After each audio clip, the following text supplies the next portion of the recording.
ഇവന്റെ ജയിലിലെ ആദ്യത്തെ ദിവസം തന്നെ കുറെ ഗുണ്ടകൾ ഇവനെ ആക്രമിക്കുന്നു. അവന്റെ വായ സ്റ്റെയറിൽ വെച്ച് പുറകിൽ നിന്നും ഒരുത്തൻ ശക്തിയായി ചവിട്ടുന്നു. അവന്റെ പല്ലൊടിഞ്ഞു പോകുന്നു. ജയിൽ ഡോക്ടർ അവന് സ്റ്റീലിന്റെ പല്ല് വെച്ച് പിടിപ്പിക്കുന്നു. അതുകൊണ്ട് തീർന്നില്ല. അവൻ ഹോസ്പിറ്റലിൽ നിന്ന് ഇറങ്ങിയ ദിവസം തന്നെ കുറെ ഗുണ്ടകൾ അവനെ വീണ്ടും ആക്രമിക്കുന്നു.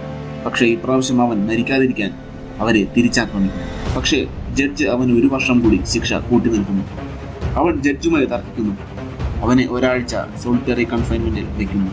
എല്ലാവരും തന്നെ ടാർഗറ്റ് ചെയ്യുന്നത് എന്തിനാണെന്ന് അവന് മനസ്സിലാകുന്നില്ല. ഇനി ഈ ജയിലിൽ നിന്ന് രക്ഷിക്കുവാൻ അവന്റെ സഹോദരൻ മാത്രമേ ഉള്ളൂ. ഒരിക്കൽ അവന്റെ അമ്മ അവനെ കാണാൻ വരുന്നു. അവനെ ജയിലിൽ നിന്നിറക്കാൻ വക്കീലിന് പണം നൽകാൻ തന്റെ കയ്യിൽ ഒന്നുമില്ല എന്ന് അവർ പറയുന്നു. അവന്റെ സഹോദരനും പണം നൽകാൻ തയ്യാറായിരുന്നു. അവന് അന്നും മനസ്സിലാകുന്നു തന്നെ രക്ഷിക്കാൻ ആരുമില്ല, തനിക്ക് ജീവിക്കണമെങ്കിൽ പോരാടണമെന്ന്. അന്ന് തൊട്ട് അവൻ എല്ലാ ദിവസവും വർക്കൗട്ട് ചെയ്യാൻ തുടങ്ങി. ഒരു ദിവസം ഒരുത്തിന്റെ വായിൽ നിന്നും മനസ്സിലാക്കുന്നു തന്നെ കൊല്ലാൻ $20,000 തന്റെ സഹോദരൻ അവന് നൽകിയത്. ഇത് കേട്ടതും അവൻ ഷോക്കായി പോകും. തന്റെ സഹോദരന് വേണ്ടിയാണ് അവൻ ജയിലിൽ കയറിയത്. എന്നിട്ട് അവൻ തന്നെ കൊല്ലാൻ നോക്കുന്നു.